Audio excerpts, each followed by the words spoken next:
React versus angular versus view, कौन सा framework सीखना चाहिए, कौन सा फ्रेमवर्क फ्यूचर प्रूफ है, कौन से फ्रेमवर्क में जॉब मिलेगी, कौन सा फ्रेमवर्क फास्ट है, कौन सा फ्रेमवर्क सबको यूज कर रहा है। The nation wants to know. सारे सवालों के जवाब मिलेंगे इस वीडियो में। आइए देखते हैं। पहले एक बेसिक डिफरेंस समझते हैं कि लाइब्रेरी और फ्रेमवर्क में क्या अंतर होता है। एक छोटा सा एग्जांपल लेते हैं, पिज्जा का एग्जांपल लेते हैं। पिज्जा आप दो तरह से बना सकते हो।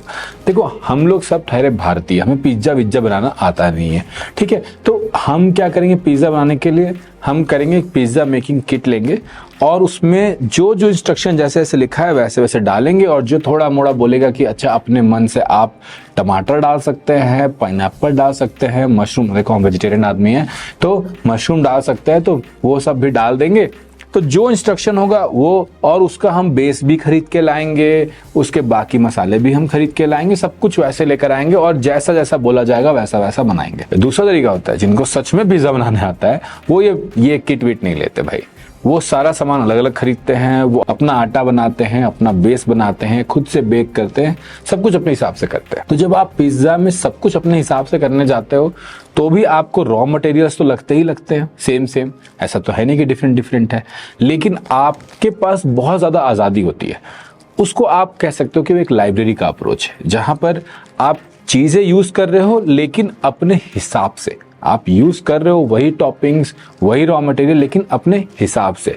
और जो ये किट वाला पिज्जा है जिसमें आपकी क्रिएटिविटी कम है, तो वो जो गार्ड रेल्स है वो भी लगे हुए हैं, वो फ्रेमवर्क का अप्रोच है। Vue.js और Angular 2 ये फ्रेमवर्क का अप्रोच लेते हैं। ये बोलते देखो, मैंने तुम्हारे लिए पूरा ढांचा तैयार कर दिया है, तुम्हें जो जो रखना है यहाँ रखते जाओ, है ना। एक बिल्डिंग का ढांचा बना दिया है या एक कमरा बना दिया है, अब तुम्हें सोफा जहां रखने का मन हो वहां रख लो, कलर जो करवाना है करवा लो, जो करना है जैसे करना है कर लो। रिएक्ट बोलता है कि देखो ये भैया, ये ईटा यहाँ है, ये सीमेंट यहाँ है, और तुम्हें जिस तरह से घर बनाना है बना लो, हमने बिल्डिंग घर वर हम नहीं बना के दे रहे। हाँ, ये छज्जा के लिए ये देखो, ये यहाँ पड़ा है और ये यहाँ पड़ा है। तो चॉइसेस बहुत ज्यादा है लाइब्रेरी के साथ, दोनों में बनता घर ही है, लेकिन दोनों को बनाने के प्रोसेसेस अलग अलग हो जाते हैं और आपका अप्रोच बदल जाता है। हमने पहले भी एंगुलर, रिएक्ट और व्यू के बारे में बात की है।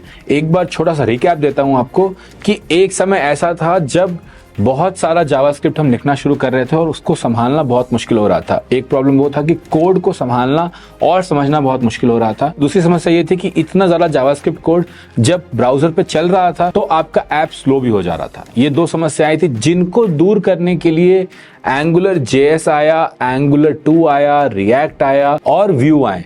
ये दो बड़ी समस्याओं को इन तीनों फ्रेमवर्क्स ने बहुत अच्छे से संभाला है। अभी ये तीनों फ्रेमवर्क्स फास्ट एनफ हैं और इन तीनों फ्रेमवर्क्स में कोड को कैसे लिखा जाए, कैसे रखा जाए, कैसे रीयूज किया जाए, कैसे उसका सेंस बनाया जाए, इसके लिए भी काफी स्ट्रक्चर प्रोवाइड करते हैं। पहले हम लोग देखते हैं एंगुलर JS पहले चलता था बहुत अच्छा, लेकिन परफॉर्मेंस अच्छी नहीं थी, तो एंगुलर टीम ने बोला हम इसे फिर से लिखेंगे। जब उन्होंने कहा कि हम इसे फिर से लिखेंगे तो एंगुलर JS की जो जनता थी वो गुस्सा आ गई और उस गुस्से में उन्होंने रिएक्ट को भी बहुत अपनाया। तो बहुत ज्यादा बड़ा क्राउड, एंगुलर JS का जो फैन क्राउड था वो रिएक्ट की तरफ भी चला गया, क्योंकि उस टाइम कुछ नहीं था। और उसी के थोड़े दिन बाद व्यू भी आया था, तो व्यू की तरफ भी लोग चले गए। ये कहानी हम पहले भी बात कर चुके हैं।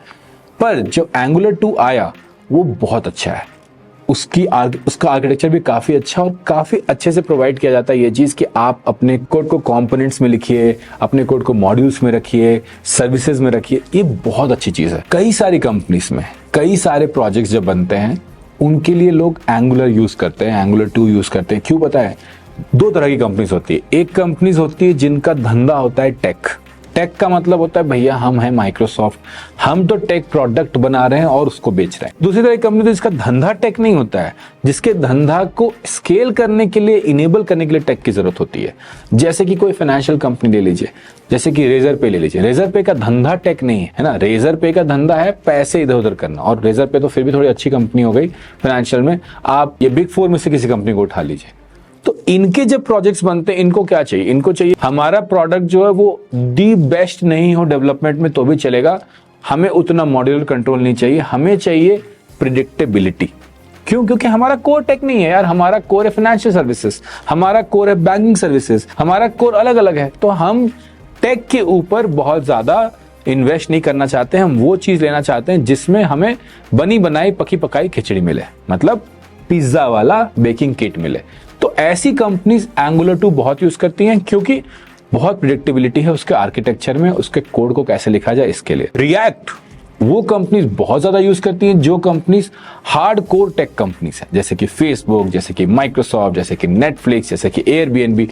ये कहती है कि हमारा तो भाई हम तो मुखड़ा उठाते हैं, हम तो टेक के कारण ही जी रहे हैं और हमें बहुत सारा कंट्रोल चाहिए, हमें बहुत मॉड्यूलर कंट्रोलेबिलिटी चाहिए और इसके लिए रिएक्ट बहुत अच्छा है। हम जिस तरह से चाहे उस तरह का पिज्जा बनाए, क्योंकि हम पिज्जा खाने के लिए नहीं, पिज्जा बेचने के लिए बना रहे हैं। Vue.js भी बहुत ज्यादा एंगुलर 2 के जैसी है, पर Vue.js की जो डिमांड है वो छोटी छोटी कंपनी में बहुत ज्यादा है, क्योंकि Vue.js यार सीखना बहुत आसान है। Vue.js बहुत बिगिनर फ्रेंडली है, कम्युनिटी बहुत बिगिनर फ्रेंडली है, बहुत इनवाइटिंग है, उसके डॉक्स, उसका जो ऑफिशियल ट्यूटोरियल है वो भी बहुत प्यारा है। तो अगर मैं एक छोटी टीम हूं, एक मैं छोटा स्टार्टअप हूं, मैंने अभी कुछ शुरू किया है, तो 2-4 डेवलपर्स को रखना है या खुद सीख के बनाना है, तो मैं Vue.js क्यों ना यूज करूं, जिसमें मुझे सीखना आसान है, मुझे बनाना आसान है, मैं अपने आइडिया को प्रोटोटाइप करके एक अच्छे स्केल तक ले जा सकता हूं बिना किसी प्रॉब्लम के। और मुझे ये भी ध्यान रखना है कि यार कौन सा लाइब्रेरी यूज करूं, ये कोड कहां लिखूं, इसका बेस्ट प्रैक्टिस क्या है, उसका बेस्ट प्रैक्टिस क्या है, सब कुछ बना बनाया पका पकाया आपको मिल रहा है Vue.js के केस में। और इस खीर को खाना भी आसान है। एंगुलर.js के सिनेरियो में उसको समझना, बेसिक कोड लिखना, बेसिक प्रोजेक्ट स्टार्ट करने में टाइम लग जाता है और आपको अच्छा खासा डेवलपमेंट उसके लिए आना चाहिए। जाते जाते मुझे बताते जाना कि तुमने कौन सा फ्रेमवर्क सीखने का डिसाइड किया है। एक क्वेश्चन आता है कि रिएक्ट, व्यू और एंगुलर में कौन सबसे ज्यादा फास्ट है। मैं बोलता हूं तुम्हें क्या करना है इसका। तीनों बढ़िया तेज हैं, तीनों में कोई परफॉर्मेंस इशू नहीं है। इधर उधर के बेंचमार्क, इधर उधर की बातें और कॉर्नर केसेस को सोच के आपको ऐसे भी फ्रेमवर्क नहीं चुनना चाहिए। जब आप कॉर्नर केस में हो तब उस तरह का फ्रेमवर्क आप चूज करें कि डिसीजन में इतना बड़ा प्रॉब्लम नहीं है, बट आमतौर पे परफॉर्मेंस जहां आपको देखना चाहिए उस हिसाब से ये तीनों फ्रेमवर्क बिल्कुल बढ़िया और बराबर है परफॉर्मेंस को लेके। एक और क्वेश्चन आता है कि स्टेट मैनेजमेंट को कैसे डील करें भैया इन तीनों फ्रेमवर्क्स के हिसाब से। तो देखो, रिएक्ट में तुम्हारे पास बहुत ऑप्शन है, ये सच है। एंगुलर में रिडक्स से इंस्पायर्ड NGRX से काफी बढ़िया है यार, काफी सारे कंट्रोल्स प्रोवाइड करता है और अगर आपको बहुत सारे ऑप्शन चाहिए तो वहां पर भी ऑप्शन है। लेकिन एंगुलर की जो कम्युनिटी है उसका NGRX अच्छे से उसने अपना लिया है। व्यू ने भी रिडक्स के आर्किटेक्चर को अपनाया और उसको अपने हिसाब से मॉडिफाई कर दिया, उसको और सिंप्लीफाई कर दिया और उसका नाम दिया Vuex। तो अगर आपको रिडक्स का आर्किटेक्चर आता है तो आप इन तीनों में से किसी फ्रेमवर्क पे भी काम कर सकते हो। लेकिन अगर आपको चाहिए कि मुझे different state management libraries try करनी है तो वो ज्यादा ऑप्शंस आपको रिएक्ट में ही मिलता है। जब हम अपना फ्रेमवर्क चुनते हैं तो ये भी क्वेश्चन आता है कि भैया इसका इकोसिस्टम कैसा है। मतलब सारा का सारा कोड तो हम खुद से लिखेंगे नहीं, तो बहुत सारा कोड, बहुत सारी चीजें हमें लाइब्रेरी से चाहिए होती हैं, है ना, बने बनाई चीजें चाहिए होती हैं, पकी पकाई होती है, कटी हुई सब्जियां चाहिए होती हैं। तो भैया वैसी लाइब्रेरीज हैं क्या हमारे पास? तो देखो, एंगुलर, रिएक्ट और व्यू में आज के टाइम पे मैं फिर से कहूंगा, ये सच है कि रिएक्ट का इकोसिस्टम सबसे ज्यादा वाइड है, सबसे ज्यादा ऑप्शंस आपके पास रिएक्ट इकोसिस्टम में हैं। हर एक चीज के लिए 10 लाइब्रेरी है, ठीक है।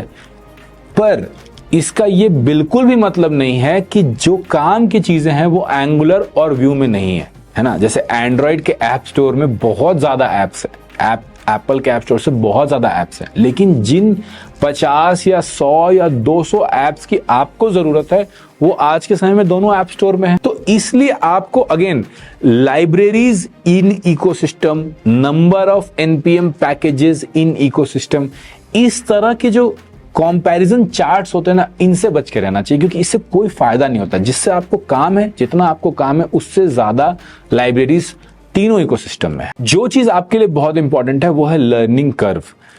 तीनों में सबसे मुश्किल सीखना एंगुलर है, फिर रिएक्ट है, फिर व्यू है। व्यू सीखना बहुत आसान है, लेकिन मैं आपको एक और मजेदार चीज बताता हूं। इन तीनों में से आप अगर कुछ भी सीख जाते हो, अगर आप व्यू से भी शुरू करते हो या रिएक्ट से भी शुरू करते हो या एंगुलर से भी शुरू करते हो, कुछ भी सीख जाते हो, तो बाकी दोनों लाइब्रेरी / फ्रेमवर्क सीखना इतना मुश्किल नहीं है, क्योंकि तीनों जो है मोर और लेस एक जैसे ही हैं।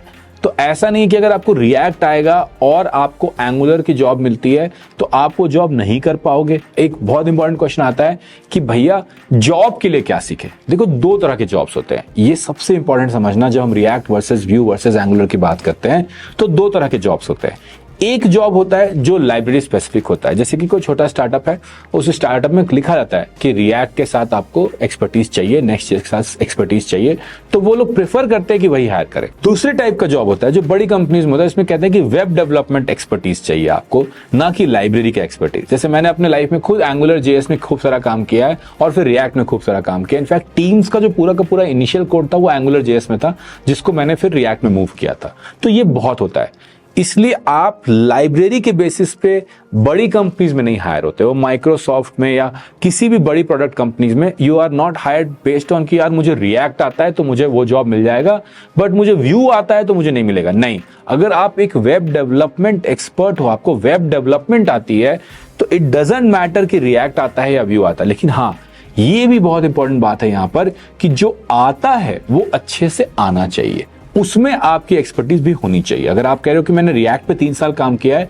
तो आपको रिएक्ट का आर्किटेक्चर, रिएक्ट कैसे अपडेट करता है, उसका डॉम मैनिपुलेशन कैसे होता है, ये चीजें आपको आनी चाहिए। दूसरा जो है, ये तो प्रोडक्ट कंपनी की बात हो गई। पहला वाला जो हमने कहा था कि स्टार्टअप्स, तो स्टार्टअप्स में, इंडियन स्टार्टअप्स में रिएक्ट का बहुत बोलबाला है। तो इसलिए भी मैं अपने कोर्स में रिएक्ट पढ़ाता हूं, बाकी जगह रिएक्ट पढ़ाता हूं, या बोलता हूं कि रिएक्ट करो, क्योंकि अगर तुम ऑफ कैंपस लेना चाहते हो जॉब, तो फर्स्ट जॉब रिएक्ट में लगना बहुत आसान है। इसका एक और साइड है जो मैंने पहले भी कहा है कि डिपेंडिंग ऑन योर लोकेशन, जैसे कि अहमदाबाद में एंगुलर का बहुत डिमांड है, ठीक है, इंदौर में, कोयंबटूर में, बहुत सारे टीयर 2 टीयर 3 सिटीज में बहुत ज्यादा भर भर के वेब डेव जॉब्स हैं यार, भर भर के वेब डेव जॉब्स हैं। मतलब 3 से 5 लाख के जॉब्स तुम चाहे जयपुर चले जाओ, इंदौर चले जाओ, कोयंबटूर चले जाओ, मैसूर चले जाओ, भर भर के भरे पड़े, मतलब लोग नहीं मिल रहे हैं। और इन सब जगहों पर अलग अलग तरह के डिमांड्स हैं। कहीं पे एंगुलर बहुत डिमांड में है, कहीं रिएक्ट बहुत डिमांड में है, कहीं व्यू भी बहुत डिमांड में है। तो आप ये सोच लेना कि अगर आपको लोकल जॉब चाहिए तो लोकल जॉब मार्केट में जो भी फ्रेमवर्क है, जो भी लाइब्रेरी है, उसको सीखें, ना कि इस चक्कर में पड़े कि तने भैया कह रहे हैं रिएक्ट सीखने तो रिएक्ट सीखेंगे, या रिएक्ट से हम माइक्रोसॉफ्ट जाएंगे तो रिएक्ट सीखेंगे, या रिएक्ट से रिएक्ट नेटिव कर सकते हैं तो रिएक्ट सीखेंगे। ये सब सही चीजें नहीं है। हाँ, रिएक्ट के इकोसिस्टम में ये बहुत बड़ा फायदा होता है कि रिएक्ट नेटिव इलेक्ट्रॉन एप्स बनाना, डेस्कटॉप एप्स बनाना, मोबाइल एप्स बनाना बहुत ईजी हो जाता है, इवन वीआर एप्स बनाना बहुत ईजी हो जाता है, और इसलिए मैं रिएक्ट को इतना प्रोपेगेट करता हूं, but not at the cost of your first job. अगर पहली जॉब किसी और चीज में मिल रही है, दूसरी जॉब किसी और फ्रेमवर्क में मिल रही है, तो बिल्कुल परेशान ना हो। कोई फ्रेमवर्क बुरा नहीं है, एंगुलर बुरा नहीं है, व्यू बुरा नहीं है, कोई बुरा नहीं है, आराम से जाइए। अगर उसमें भी आपका 2 साल 3 साल का एक्सपीरियंस होता है, तो किसी प्रोडक्ट कंपनी में आप जाओगे, वो एक्सपीरियंस काउंट होगा, ये टेंशन भी लेने की जरूरत नहीं। तो ये जो बिना मतलब के पचड़े हैं कि कौन सा फ्रेमवर्क अच्छा है, कौन सा फास्ट है, कौन से में ज्यादा लाइब्रेरीज हैं, कौन से फ्रेमवर्क का क्रिएटर ज्यादा हल्ला करता है ट्विटर पे, इन चक्करों में मत पड़ो, इन लड़ाइयों का कोई फायदा नहीं है। तीनों बढ़िया है। अगर एक पिक करना है और कुछ और रास्ता नहीं है, तो मैं हमेशा बोलता हूँ रिएक्ट पिक करो, बट अगर लोकल देखना है तो लोकल देखकर पिक करो। एक और हल्ला होता है यार बहुत ज्यादा कि देखो व्यू के स्टार्स ज्यादा हैं गिटहब स्टार्स, और रिएक्ट के गिटहब स्टार्स ज्यादा हैं, और एंगुलर इतने कम टाइम में कंपाइल कर देता है। ये सब चक्करों में भी मत पड़ा कर। देखो, अगर तुम नंबर्स देखोगे तो रिएक्ट के एनपीएम डाउनलोड्स 13 मिलियन है, व्यू के अराउंड 4.5 मिलियन है, और एंगुलर के अराउंड 3.5 मिलियन है। तो तुम कहोगे यार एंगुलर और व्यू के डाउनलोड्स बहुत कम है तो मैं नहीं सीखूंगा, पर भाई 4.5 मिलियन कहाँ कम होते हैं, 3.5 मिलियन कहाँ कम होते हैं। और ये फ्रेमवर्क्स भी ईयर ऑन ईयर ग्रो कर रहे हैं। इनके ग्रोथ नंबर्स भी देखोगे तो अमेजिंग है। रिएक्ट भी बहुत अच्छा ग्रो कर रहा है, व्यू भी बहुत अच्छा ग्रो कर रहा है, और एंगुलर भी बहुत अच्छा ग्रो कर रहा है। इसलिए इन नंबर्स पे, खासकर ये download, stars, NPM library supported, state management supported, कौन ज्यादा फास्ट है, इन नंबर्स पे अपने डिसीजंस कभी मत लेना। तीनों अच्छे फ्रेमवर्क है, जो सीखने का मन करे सीखो, और अगर कुछ नहीं समझ में आता है तो रिएक्ट सीख लेना। आज ये मिथ बस्ट हो गया कि एक फ्रेमवर्क सुपीरियर है, ऐसा बिल्कुल नहीं है। एक लाइब्रेरी सुपीरियर बिल्कुल नहीं है। ऐसे मिथ बस्ट इस वीडियो में बहुत बना रहा हूं। आपको देखते रहने के लिए जरूरी है कि आप लाइक कर दो, शेयर कर दो, सब्सक्राइब जरूर से कर दो, और एक कमेंट करना तो बिल्कुल मत भूलना।